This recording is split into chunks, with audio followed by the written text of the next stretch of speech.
All right. Hey, everybody. I'm Daniel Klein. I'm the founder, CEO, principal producer at Joseph Studios. We do digital media. Joining me here tonight is Mark Dawson, and I'll let him introduce himself here in a minute. What we're doing here is something we're calling Nightly Entrepreneur. So it's a blog, podcast, and we're going to be producing a couple other different types of media from this where we talk about things that entrepreneurs want to talk about. So we're talking about how to start a business, finances, raising capital, your online experience, how to get an online experience, how to build the right audience, and how to groom that audience to then become your customers. So we'll talk about this. We'll produce a video about once a week. Just BS around, just hang out. It is what it is. Hang out. Yeah. Yeah, and talk about making money, because that's really what it's all about. That's the cool stuff. Mark, do you want to introduce yourself? Yeah. Like I was saying before, the last time I did something like this, I was in costume and a rubber raft in my living room. So, and I was drinking. So, it was introducing one of my books. So my name is Mark Dawson, and I write under the pen name Mark D. Crepeaux, Crepeaux, and I own Rusty Wheels Media LLC, which publishes books and services for indie authors and stuff like that. But mostly involved with publishing. And this is not my first business. I've had many successes or mild successes and failures in the past. I've always been an entrepreneur, and Daniel and I have been friends for a long time, and we met in college in the Army, and we're kind of stepping our foot in some partnerships here with Rusty Wheels Media and Joseph Studios. We've already been collaborating on several projects, and a couple of books, and more in the future. So we're very happy to be putting this together, and this is our first episode. So we're just going to see how it goes, and it'll be fun. Episode 1. Whoa. Episode 1. It's like year 1. Yeah, exactly, man. I think we should have a prequel before. Hey, I tell you what, when you and I get together, it's pretty darn dangerous, because after like 2 or 3 minutes of the typical, hey, how's it going? How's the family? Whatever. Like, it's just, how are we going to make money? And that I won't say the conversation like degrades into like, here's different ways you can like make money, and here's how we can jupe and jive, and money just appears. I will say, after like knowing you for over a decade, I really feel like money is like water. Yes. Just bear with me for a second. Money's like water. It's freaking everywhere. Like, we're in Georgia right now. It's humid. There is water in the air. I feel that way about money. There is literally money everywhere, and it's just a matter of knowing how to like pull it out of stuff. Like, there's money in the plant that's sitting next to me. Just knowing how to pull that water out. Yeah, I think when we get together, that it just kind of happens. It's like, well, if we did this, and this, we could make money. Like, some of our craziest ideas that didn't come to fruition probably was like some kind of scare survival camp in the wilderness, where we set up it's basically some kind of camp for Richies to come and experience the burden of living in the outdoors and surviving in the woods for a long weekend or something. Not a bad idea. Yeah. But very difficult as a business model, which is why we didn't do it. Right. The startup capital and the insurance alone would be enough to make us poor several times over. We've had some pretty good ideas and some not so good ideas, and this is kind of the first time that not this right here, but over this past year is with the Six Sigma book from the Forge, and with books going forward, and this production, obviously, in Joseph Studios, and my involvement will be the time, really good time when we start to put pen to paper and actually get our partnership, like a real partnership of some kind, where we're not like practicing skydiving with with unbeknownst people or something crazy like that. So I'm really looking forward to it. Yeah, it'll be good. It'll definitely be good. I've noticed that the successful people in this world are those that know how to partner, and the non-successful people are the ones that like hoard all the knowledge and like, no, this is my kingdom. You can't have my kingdom. And that never works. That never freaking works. And it's fine to partner with someone that you've known for a long time or someone you're friends with, but I've done that before, and it's had very, very low success, right? And so the way I feel like we've approached this, and we've been approaching this, is more of, I have a business, Rusty Wheels Media is a business, and these things, and you have a business, several, and we're finding ways for our businesses to form a partnership rather than our personalities. Luckily, our personalities come with it, right? Which is good for us, because we both have this tenacity in this drive, and we both recognize that there is, in fact, money floating around everywhere. Just try to get a net and get some of it. But it's nice to approach from, I'm not 20-something, getting my best friend, and we go and try to do a business without some of the structure.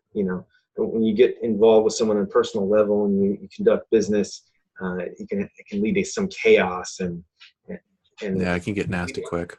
Unsuccessful operations. But I really think this going forward is going to be good. And my dog is trying to interrupt me. She thinks I'm she's a cute dog. Attention. I wish you get on my lap at the end of the video. Come on. Yeah, just let her. We'll just do this video with a giant lap dog. It's going to be cool. Hard to talk about Flo if she gets on my lap. I'm going to be trying to. So good point. So the topic for tonight, we talked on like 4 or 5. We touched on like 4 or 5 things that at some point I think we should turn into another post. So if you're still hanging on with us, let us know in the comments section what you guys want to talk about. Like if there's a topic you want us to talk about, then just post it in the comment, and we'll build a blog post about it. So you touched on like first timer entrepreneurs who go in it with their best friend, and how that typically is a disaster. And I think that might be a good blog post at some point. So let us know in the comments if you want that. Yeah, that might be a really good blog post in itself with tangible evidence, that could be pretty good. I can flat out tell you that alcohol and LegalZoom.com do not mix. No. Do not mix. Do not start an LLC when you are drunk. And you don't really, this would be a whole nother blog post, but you don't really need to spend that much money at LegalZoom to create an LLC. At least not in Georgia anyway. Nope. It's cowboys and Indians down here. All you need is like $75 and a form fill, Yeah. It's not really that big of a deal. And getting an EIN from the federal government is like they hand those out like candy. Yeah. Thank God they do. You don't want to lose it after you get it. That's all. Yeah, so I've lost mine a couple times. You got to save it in an email somewhere. Yeah. That's an important number. Computers or something. No. But yeah, I think this Nightly Entrepreneur is certainly going to be focused for a little while on the startups. A lot of our blog posts going forward are going to certainly be helping startups and kind of take out the fog of war of starting a business, which does exist, and making things a lot easier, a lot decluttered for some people. They think that starting a business is like some mystical aberration that they can only think about, and how many things must go in it, and they become overwhelmed easily. But or they can't connect the dots, and they can't connect the dots between I own a business, I get money. Well, it's not that easy. It's not that easy, but it's not that difficult either if you have a good plan. And I think that's going to be one of our common themes throughout our episodes are going to be talking about having a good plan and sticking to it. Having a good plan makes things cheaper. Intentionally trying not to spend a lot of money and doing things like, if you're smart, you'll be cheap. And if you're cheap, you're not smart. If that makes sense. So like if you go in it and intentionally trying to undercut yourself, you will always like wind up a loser. And if you go in knowing how to not cut the corners, but go a very direct path, then you'll find it very easy. So doing things like not spending a couple $100 on LegalZoom.com because you know how to file the paperwork with the local and with the state and the feds, then that's a good way to save money. And it's not a way to cut corners. That's not a corner. It's all good. because you're still achieving the result. You can't mess with the camera. What Maggie agrees. What kind of dog is that, man? She's an English pointer. English pointer? Here, I'll let her get up here. Just yeah. That's a cute dog, man. Come on. Holy crap, that thing's huge. The camera. You say hi to the camera. Hello, puppy. This is all she wants. She wants to sit by the fire like she's a lap dog. Oh, that is so cute. Oh, are you comfortable? No, you need to stay up here now. Oh, you like it? Now she just wants down. She's a really good dog. She always tries to get in my videos, and on my YouTube video with my wife, she's in there, and on all the book videos where I kind of read like in this setting, some of the sections of the book, which I need to do more. I'm going to do one after we get off here. I'm going to shoot a video from Letters Never Meant to Be Read. Yep, and I got to shoot some videos for The Forge. So, yep. And lesson number 2 for the entrepreneurs: it never stops. Yeah, never stop plugging. Never stop telling people about what you're doing. Yeah. I mean, you'd be surprised. Unfortunately, in the university setting, I can't tell all of my students to go buy my books. Not until the last day. I keep it a big secret, like my pen name. I refer to publishing. I refer to writing, obviously, and I'll say things like, I'll throw things in there like, when I sit down to write, whether it's a novel or nonfiction or a blog post, or when I'm thinking about how to structure my YouTube video, I throw in stuff like that. But I'm always talking about the business of writing and publishing any way that I can. You meet people that way too, customers and partners. So very much so. So tonight we're talking about something that near and dear to my heart for sure. There's a blog post on josephstudios.net right now about SiteFlow. Yes, and SiteFlow. What is SiteFlow? So SiteFlow is kind of what Mark and I have been talking about this entire time. SiteFlow is so it's a plan, right? So you always want to go into stuff with a plan. This day and age, whether you're a landscaper or a plumber or a housemaid or you want to help people learn more about Bitcoin, I don't care what you're doing, you need to have certain things. One of the things you need to have is an online presence. And you don't have to have every single social media page out there. You don't have to have your own domain name, and it doesn't have to be fancy, but you need to have a plan going into it to help connect the dots. So by connect the dots, I mean you need to be able to take your business plan and apply it in such a way that viewers become clients, and your online presence should enable that. Frankly speaking, because if I just did business in my local town, I'd probably have 100,000 people that I could pull from to be clients. I'm not really going to get that many clients.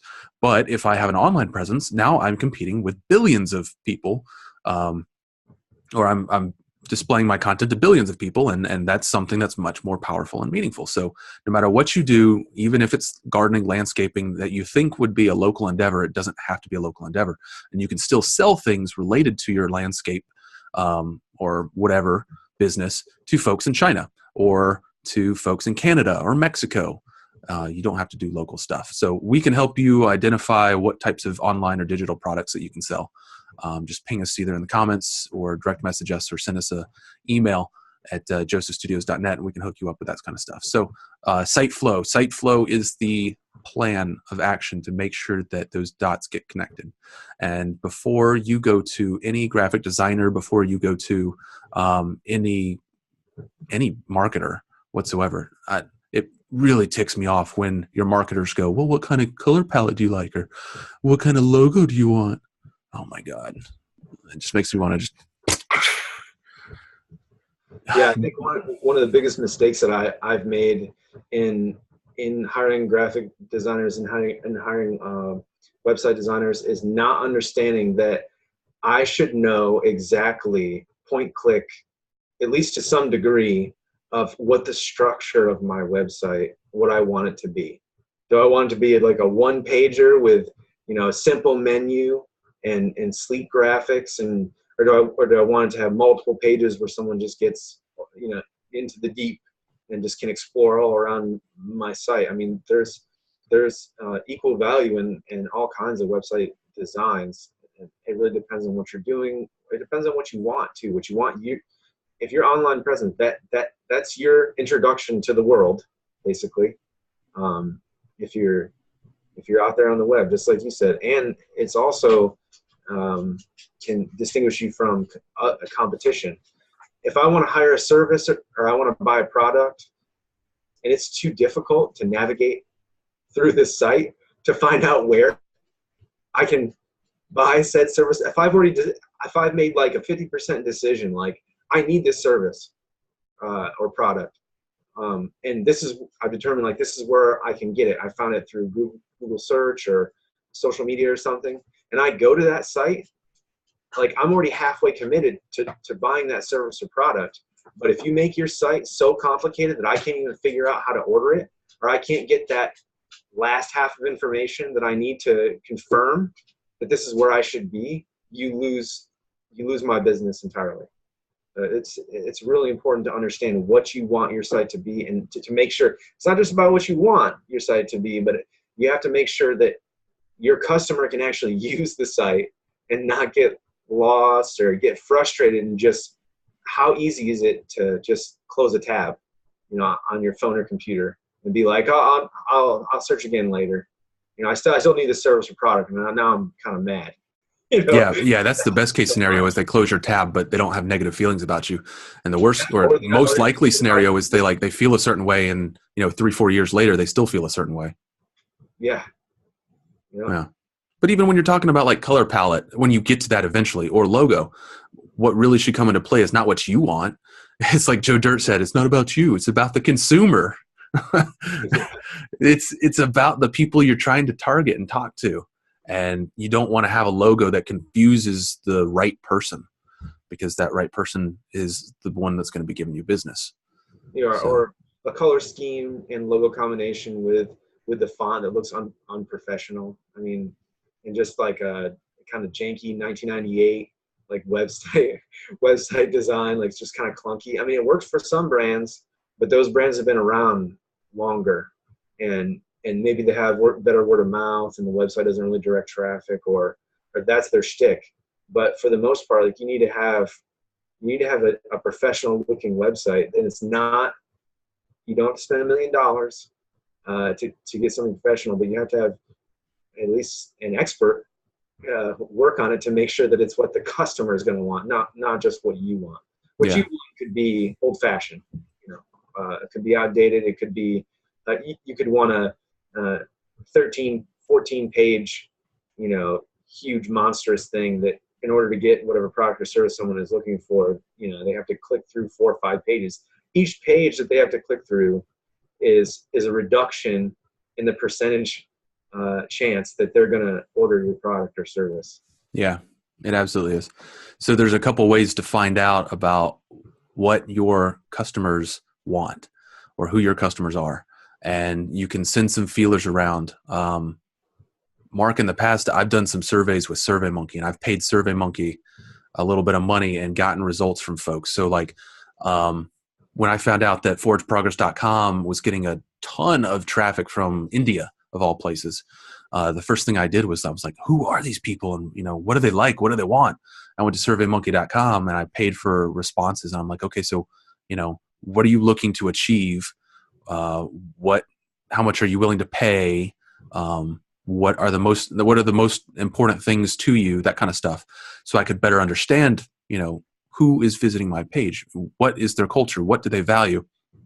And what's going to make them click that buy button? What are some other ways to understand, so we have a business idea. It could be any business idea. And we're just trying to understand like who wants to buy from us. What are some ways that we could do? If we're talking about in reference to site flow, and trying to figure out like what our website should look like according to who's going to buy from us. Well, what kind of product or service are you offering? Are you offering something that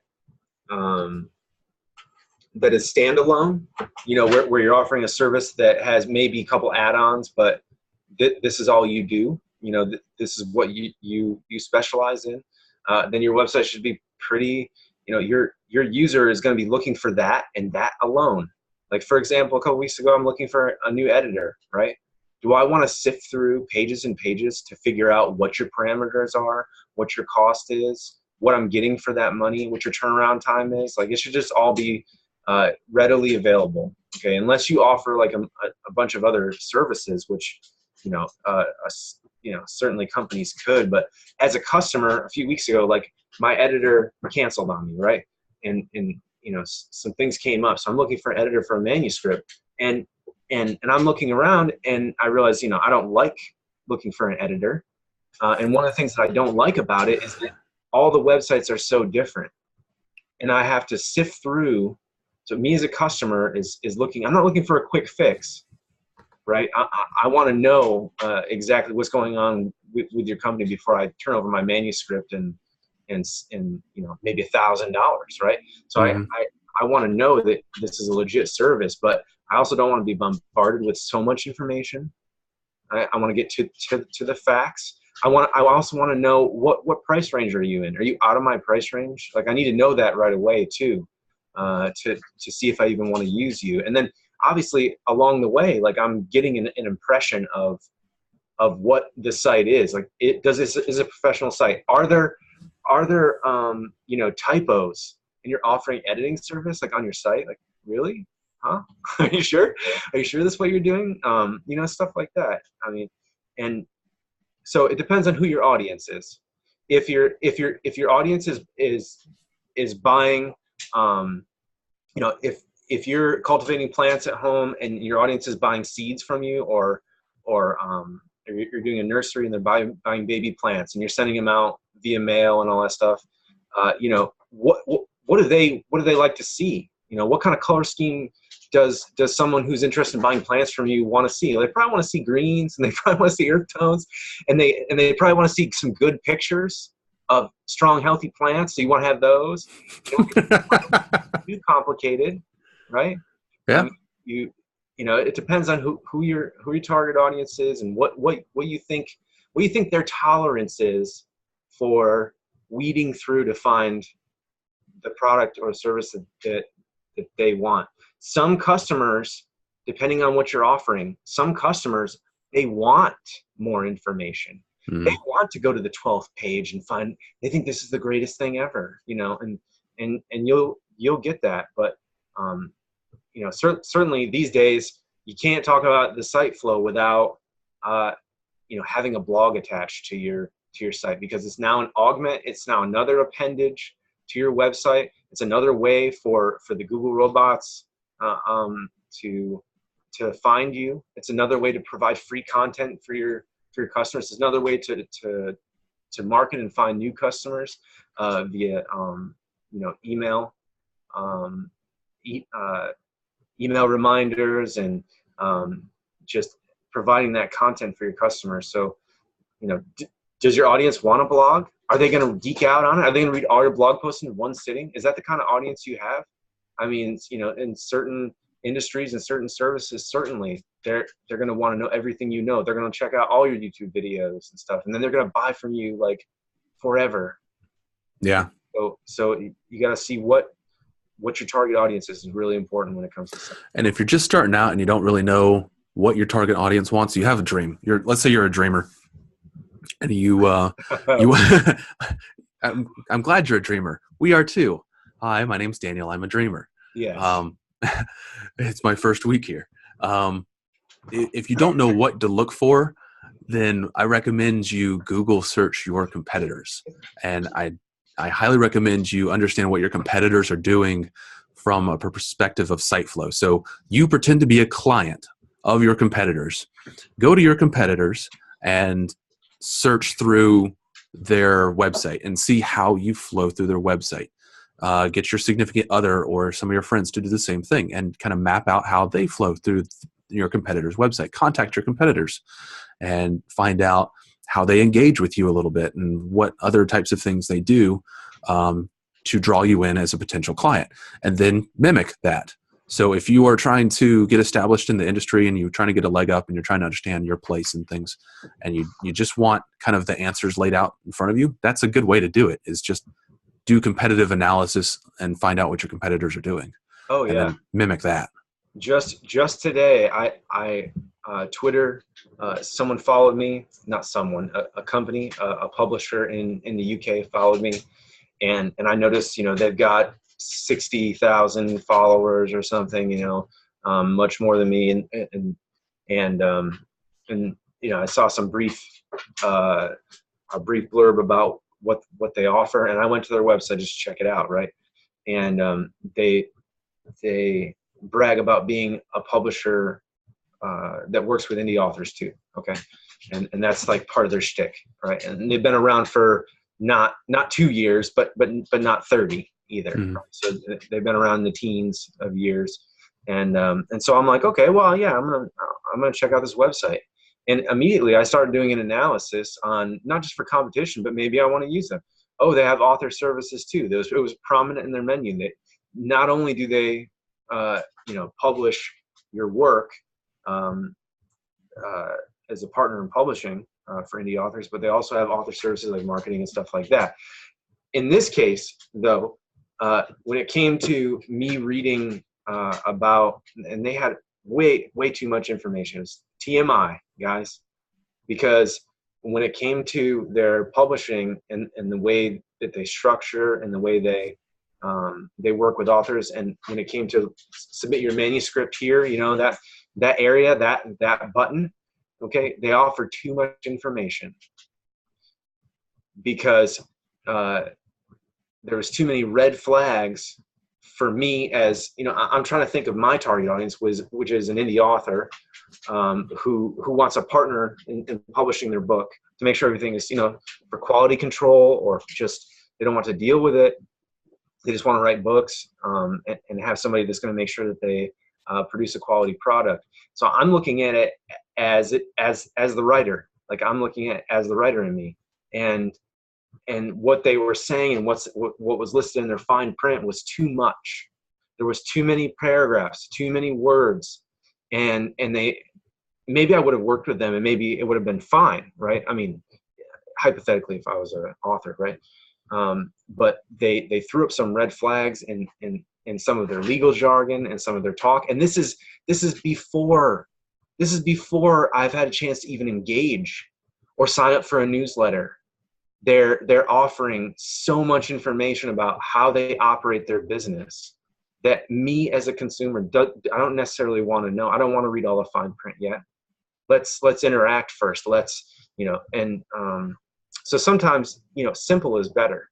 Actually, if they had like 4 bullet points, like, this is what we do, this is straight up, this is how it works, this is how the process is, and send your manuscript here or inquire here button, I may have sent them some manuscript I had on the shelf just to see what they would do with it, just to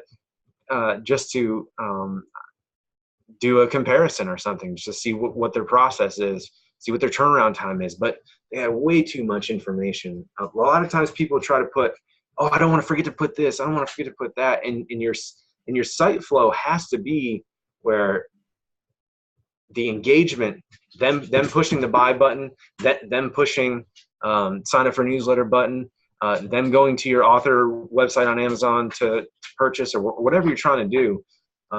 It should be pretty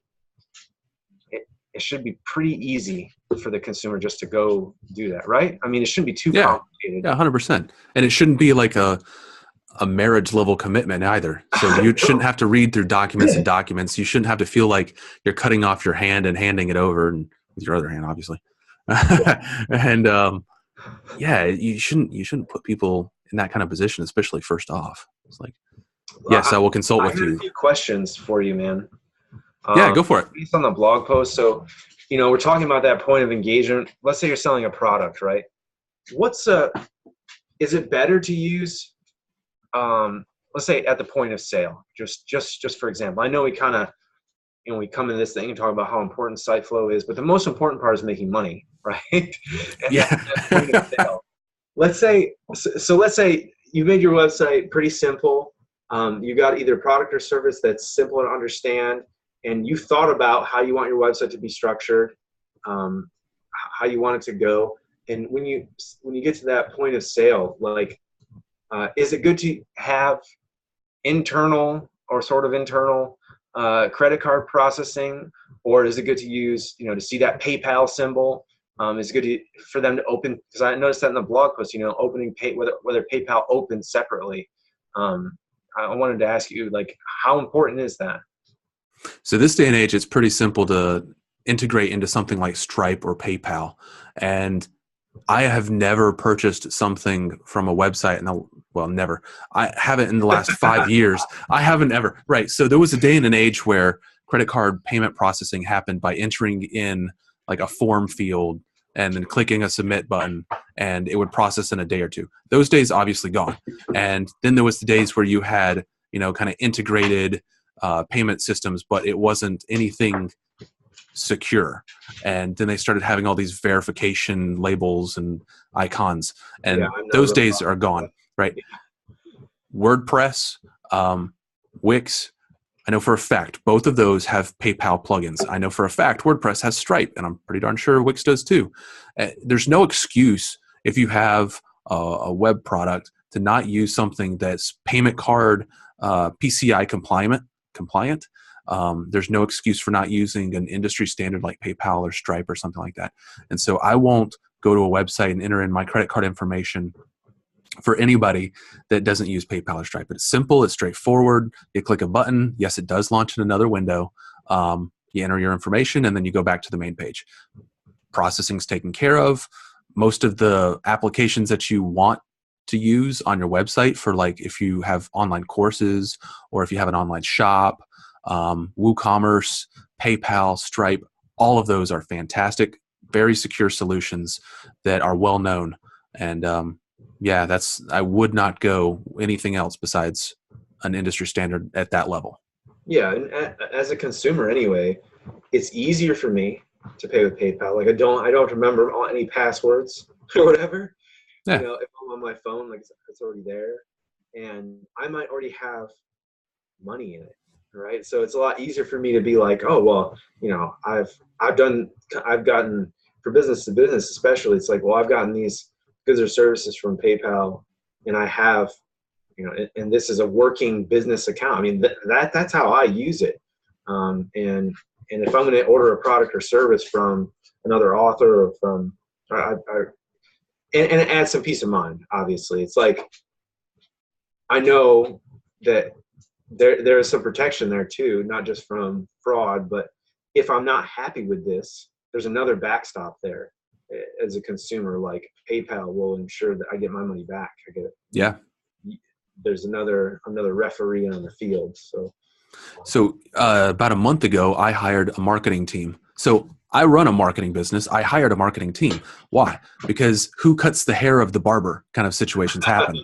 And at some point, I'm going to be a crazy person if I don't go getting a second opinion.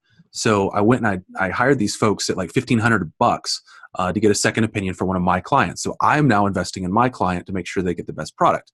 And this marketing company, and this was unbeknownst to the client, I just wanted to make sure that I was getting them the best thing. So a month later, and I've been pinging this marketing company like every 3 days for a month saying, when are you going to be done? I've asked for something very simple. Look over a couple emails in this landing page. And nothing. I hear nothing from these people. So I start saying, hey, I'm going to start pulling the plug if you don't do anything. And because I used PayPal to pay them the deposit of $1,000 for them to sit on their butts for a month, I got my money back.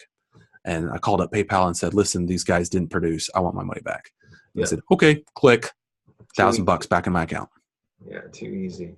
So you want to give that security, that peace of mind to your customer, because they know what PayPal is or Stripe is, and they may have their favorite. And then it's important to at least prominently display where they buy things. And we kind of talked about that a little bit with the site flows, like where do I actually buy this stuff?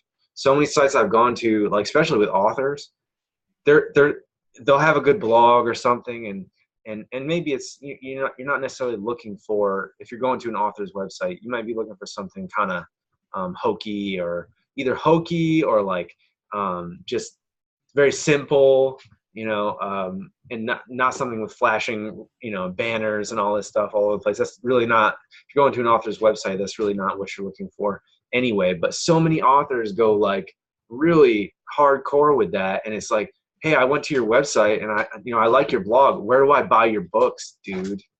Like, why do you make this so hard? Why on your Twitter account, doesn't it have your author page on Amazon or what? You should never make your site flow so difficult that someone who's into you doesn't want to buy your stuff. So yeah. Everything. So with site flow comes back to the purchase, and your site flow needs to match your sales funnel in a lot of ways. So the whole idea of mapping out, like actually drawing a map of how you want your site to look, from like, circle being your blog, and then it has a line that goes out to your store, and then it has your products that come out from there. Like drawing a picture of how you want your site to look and how you want people to navigate your site is important, because then you can go back in with tools like Google Analytics and you can get site flow maps, and then you can confirm that people are traveling through your site the way you envisioned them to travel. And if they're not, and that's a problem, or you can see where they're dropping off. You can see from a mathematical standpoint where you're losing money. So you're paying, most likely, you're paying for people to show up to your website. The site flow is a plan so that when you build out all this stuff and you get your graphics and your icons and your banners and all that fun stuff, it makes sense, and it goes back to your plan, and you have a strategy involved. And then when people start going onto your page, you can use Google Analytics to understand how your sales funnel is working or not working, and how your plan is being executed well or not well, and you can make adjustments from there. But if you didn't start out with a plan, then you're going to be making it up as you go, and that's expensive. And so that's the reason why you don't want to go in this without a plan, is because not having a plan is expensive, unless you just want to set money on fire. Yeah, which most people don't want to do when they're starting a business. A lot of people do it. I don't know how many times I've helped folks build a website, and I'm like, okay, so do you have a plan? And they go, no, I want to do this. I'm like, I want a website. I want it to be cool. I want it to have Chrome lettering. Like, why? Why? Let me ask you something about. Let me ask you about SEO in relation to site flow. How do the two go hand in hand? How does SEO go hand in hand with site flow? I mean, it's on the blog post. There's a section for SEO on the blog post. I wanted to know. Okay, fair enough. You just throwing it in there or what? Throwing it in there. No, I'm not. So SEO and your ability to get folks onto your page. If your page is not SEO friendly, like you said earlier, the robots from Google won't pick it up, and then you won't be able to get that organic traffic coming to your website. You're going to have to pay for everything. And every single page that you have on your website should have a couple things related to search engine optimization. They should have a keyword. They should have a description. They should have a tagline. They should have a URL with the keyword in it. The first line of your copy should have your keyword in it. Stuff like that. If you have pictures, they need to have relevant metadata behind the picture, like a title and description. So right now, there's some people that their eyes are like going, "Oh no!" Right? But this isn't okay. This and I understand like everything that you're saying. Okay, I'm not a web developer, but I understand what you're saying and the importance of what you're saying, right? And it's not that those who are watching this and you think about making a website or thinking about starting a business, it's not that you need to do all this stuff and you need to write down all this stuff that he's saying right now. But you need to know, you need to be able to ask your web developer, when you're talking about site flow with your web guy, hey, does it have this? So as Daniel's listing off these things that are necessary to improve your site's SEO, these are very important. It's like getting to like level one. Like level one, is your site like optimized? And by optimized, a lot of people don't understand, what is SEO? Well, it just means that like it has the best chance possible of getting seen randomly by, search engines, by, right? A whole bunch of different networks and the whole internet that's going on out there. Is your site, does it have the best chance possible?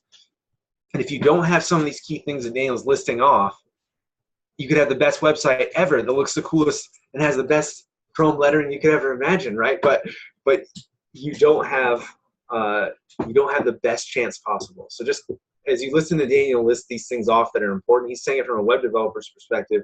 You need to, make a checklist so that you can grill your web developer. Hopefully you just hire Joseph Studios so you make sure that you already know that's going to happen, but you make a checklist so you can say, does it have this? Does it have this? And if he doesn't know when he's talking what you're saying, like you're not a web developer, then you need to hire somebody else. So I just wanted to a little bit before you go into this huge list. Go ahead and continue with what needs to happen. So it does happen. You're right. And Joseph Studios actually offers a service where we audit your business from, this is one of the perspectives. And we also audit it from a sales and a product perspective as well. So it's more a holistic picture. That aside, I was on a website for a friend and this person already had their website built out. I'm like, oh man, the URLs, they look ugly. And you don't have any idea if you don't know what you're looking for. But if you know what you're looking for, you're like, man, I don't know how anyone is ever going to find this web page because the URLs are just garbage. And that absolutely will kill it. What Google looks for so Google has algorithms and bots and whatever. It has stuff. It has thingies. It has doodads that just troll the internet and look for things. And one of the things they look for helps Google determine whether or not your site is appropriate to show when someone types in a search word. And so you could type in any search word. Google will go through its list and find the most appropriate thing and display that to you. And it does that. This thing that it does is called domain authority. And so by you having a blog post and a blog and blogging a lot, it helps you rank higher for the things that you are trying to sell. So if you're a landscaper and you blog about landscaping and gardening and you offer tips and you have downloads and that kind of stuff, but you keep using the same keywords like plants, vegetation, house, landscaping, that kind of stuff, then Google will realize that, hey, this site has all of the qualities of a fantastic site for someone looking for a landscaper. And then someone types in landscaping and then it shows your webpage. That's what it's doing. That's the benefit of having a blog. Plain and simple. You have a blog to increase your chances of being seen by a search engine organically for the other things that you sell. It's just a way for you to add keywords, not just keywords, but content, solid content. Google also measures things like how long someone stays on your website. Do they go to your website and then immediately leave? Stuff like that. So you can't trick Google, but that's the reason for a blog. So let's say, a lot of people, they haphazardly build a website, either on their own using Wix, believing the commercials or something, and they build a kind of rinky-dink website, and they're doing business, but not to the degree that they could be doing, either selling a product or service online. And so, is it too late to fix their site flow? I mean, is it too late, or no? Can they start over? So a lot of times you don't even have to start over. Most folks, if you have some business, you're most likely doing something right.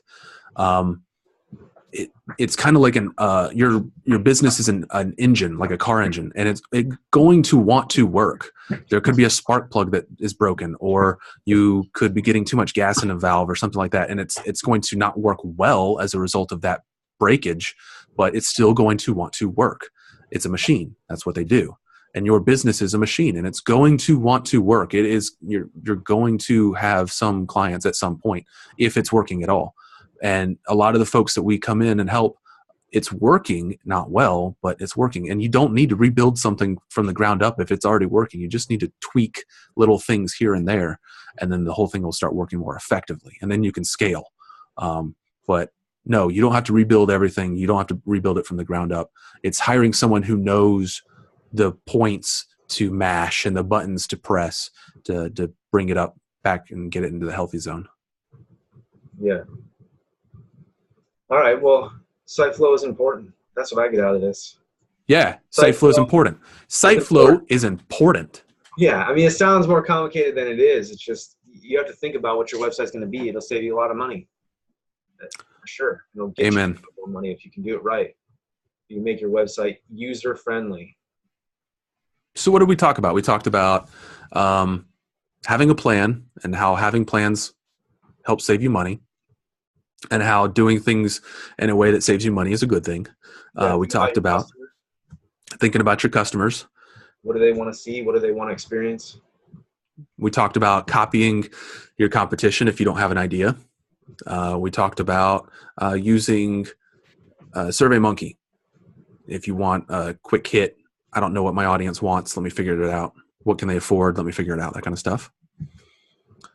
We talked about following everything back up with analytics so that you don't randomly make changes in places that don't need changes and breaking it even more. You fix it rather than break it. What else do we talk about? Search engine optimization.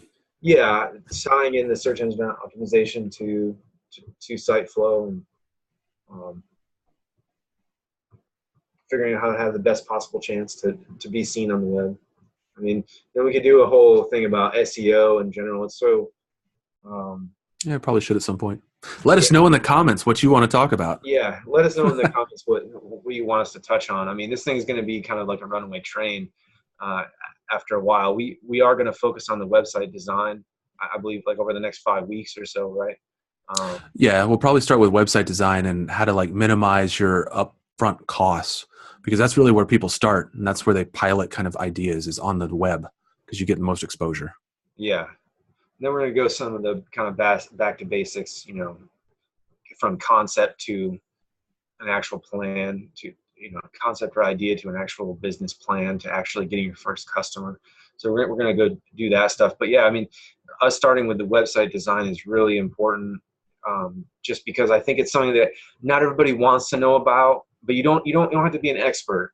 All right. You just don't want to be so in the dark, because you're going to end up wasting money and time trying to get a website up that, I mean, people spend, the gap is so wide for website design. You could spend 30, 40, 50 grand on a website and still not get proper site flows, still not get what you want, what you thought about, or what you thought your customers wanted.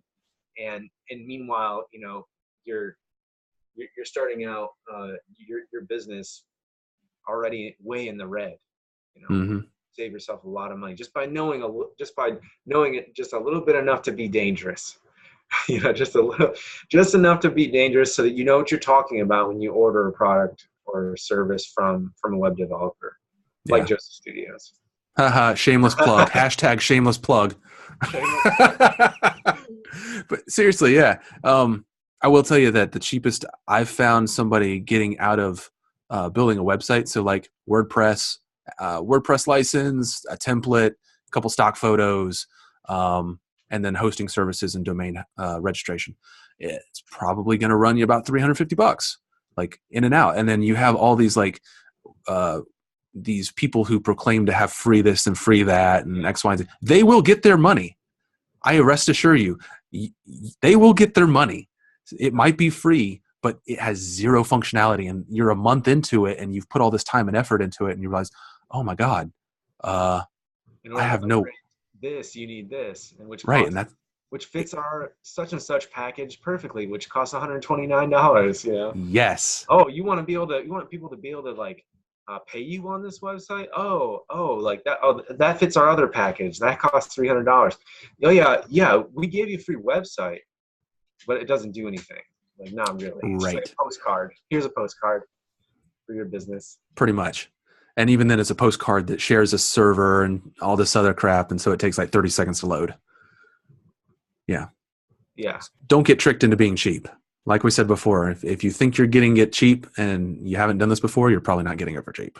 Yeah, just watch the upcoming episodes, because there's going to be other focuses on the website design in the next 4 or 5 episodes that will definitely save you a lot of money. Yeah. So starting out a new business, if you think you have an idea, you think you have a business plan, the web is the best place to kind of vet that idea against the market and see what place you have. Oh yeah. And like Mark mentioned a little bit ago, we'll follow back in a couple of weeks and say, okay, so now that we've covered, you know, how to vet your idea, how do you formulate an idea? What's good? What's a good business idea? How do you know if you're too drunk to sign on to LegalZoom.com and and register your brand new LLC, or if it's a legit idea and you're just really excited and celebrating? Yeah, because that happens. That's why we might need a prequel to this episode. Like we might need a prequel. We film the prequel like 5 years from now, so we can resell the whole series. And let's go to LegalZoom and make this happen. You know what? I think I'm ready for LegalZoom. Yeah. So yeah, people stay tuned. It can definitely save you money when starting a business. This is the stuff that not everybody knows about, but they should know a little bit about. So I think it'll be good for us to cover it. I'll flat out tell you the advice you're going to get on this page. Anywhere else will run you $150 to $250. You're welcome. I guarantee you. Subscribe. That's all we ask. Yeah. Consider using Joseph Studios for all your website and marketing needs from the future. Yeah, definitely. But yeah, seriously, if you want advice like this anywhere else, it will cost you $250. That's just kind of the nature of the beast. So, and we're just having fun. I just like to talk. Both of us, we just like to talk. When we call each other, what do you think we talk about? This. We're just putting it on the web this time. But we've been doing this for 10 years. You put us together, businesses form. Money gets made. We just had the camera off for a while. Right. Everything behind both of us is just a picture. No, this is real. This is real fire. This is real books. No, it's all a painting. Oh. You must be in some kind of cave. No. It's real. It's all real. It's all real. Amazon.com. Fortune this summer. How do we want to close it out? I want to thank you for watching this far. I mean, my God, something from this. 30 minutes of watching this. What is it now? It's probably almost an hour of watching this. We've been chit-chatting forever. Well, $250, please. Yeah, that'd be $250. No, it's all good. PayPal, pay your icon. No, it's all good. So tune in next week. We'll have another video for you. If you're tuning in the future. On the docket for next week, man. On the docket for next week, let's keep people guessing. Let's keep them guessing. So in the comments, guess what you think is going to be the topic for next week. Obviously, if someone has any suggestions, they want us to broach a topic, even if it's out of our well, there's really nothing that's out of our expertise, but if it is, we can study up for the week. But hashtag humbleness. Stay tuned. But yeah, so stay tuned next week. If you are watching this in the future, then the video is probably already uploaded, and all you have to do is scroll a little bit, and there you go. You get more free advice. Plug humble, man. Doesn't work. Hashtag humble. I'm going to put that as a tag in this video. Yes. All right. Well, bye, guys. We'll see you next week. Yeah. Thanks for joining.